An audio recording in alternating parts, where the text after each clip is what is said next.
சங்கீதம் 18:27 வசனத்திலிருந்து, தேவரீர் சிறுமைப்பட்ட ஜனத்தை ரட்சிப்பீர், மேட்டிமையான கண்களை தாழ்த்துவீர்.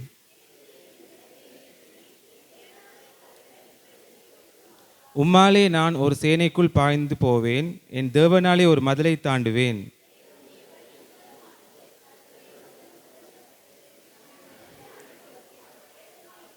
கர்த்தரை அல்லாமல் தேவன் யார்? நம்முடைய தேவனை அன்றி கன்மலையும் யார்? அவர் என் கால்களை மான்களுடைய கால்களைப் போலாக்கி என்னுடைய உயர் தலங்களில் என்னை நிறுத்துகிறார்.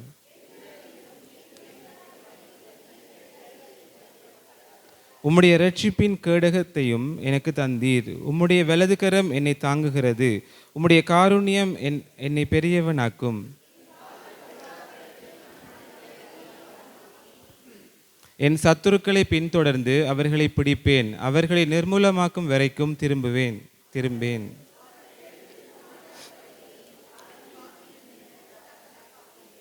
யுத்தத்திற்கு நீர் என்னை பலத்தால் இடைக்கட்டி என்மேல் எழும்பினவர்களை என் கீழ் மடங்க பண்ணினீர்.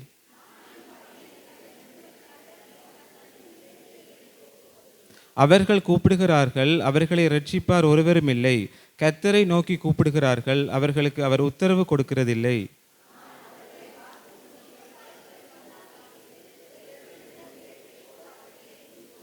ஜனங்களின் சண்டைகளுக்கு நீர் என்னை தப்புவித்து ஜாதிகளுக்கு என்னை தலைவனாக்குகிறீர். நான் அறியாத ஜனங்கள் என்னை சேவிக்கிறார்கள்.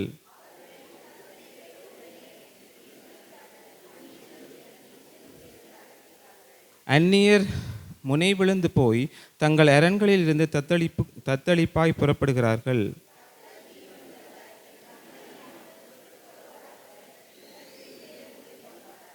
அவர் எனக்காக பழிக்கு பழி வாங்கி ஜனங்களை எனக்கு கீழ்ப்படுத்துகிற தேவனானவர்.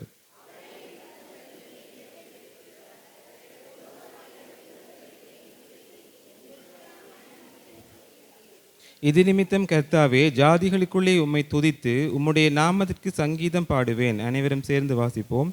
தாம் ஏற்படுத்தின ராஜாவுக்கு மகத்தான இரட்சிப்பை அளித்து தாம் அபிஷேகம் பண்ணின தாவீதுக்கும் அவன் சந்ததிக்கும் சதா காலமும் கிருபை செய்கிறார். ஆமென்.